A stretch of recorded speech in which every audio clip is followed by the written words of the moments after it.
Oftentimes, we hear people say, "Oh, when I get married, I don't want to give birth immediately. I want to flex with my husband." You hear some other people say, "I'd like to maybe finish school.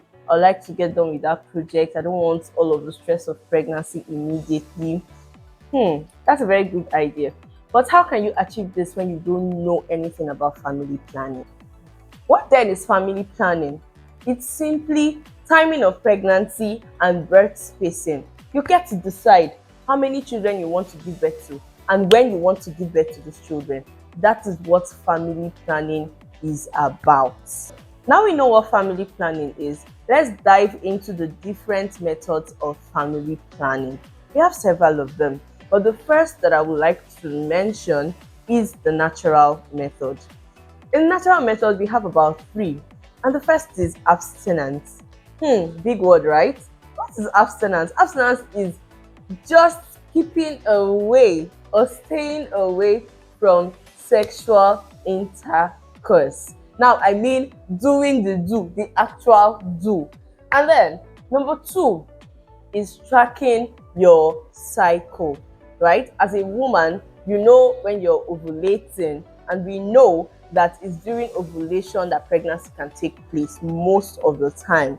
So you know that you are ovulating and you are not supposed to have sex. Number three is the withdrawal method. Now for my guys, you know how you feel before ejaculation, right? Withdrawal method is simply pulling out before ejaculating. But note that this method is not reliable. And number two, we have the barrier method.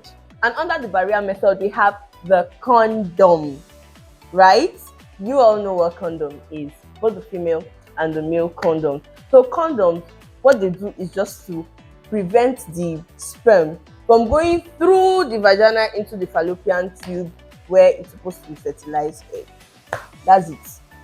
And number three, we have the hormonal method. And under the hormonal method, we have injectable contraceptives, we have birth control pills, we have implants and IUDs, which are intrauterine devices. Finally, we have the permanent method and the emergency contraceptives. For the permanent method, it's just about the use of surgical procedures to make sure pregnancy doesn't occur.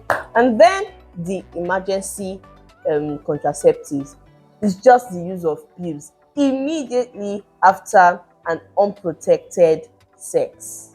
What then are the benefits of family planning? We have the health benefits, the economic benefits, and empowerment benefits.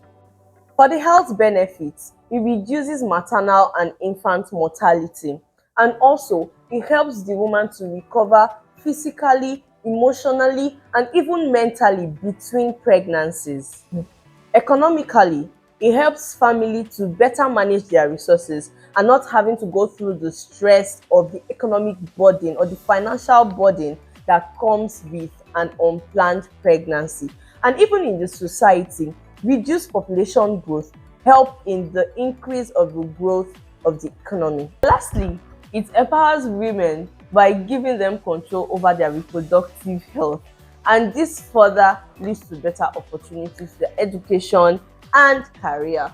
To wrap this up, please note that family planning is not for women alone. The husbands also have a role to play. Please actively get involved in family planning to make sure that the goal is achieved.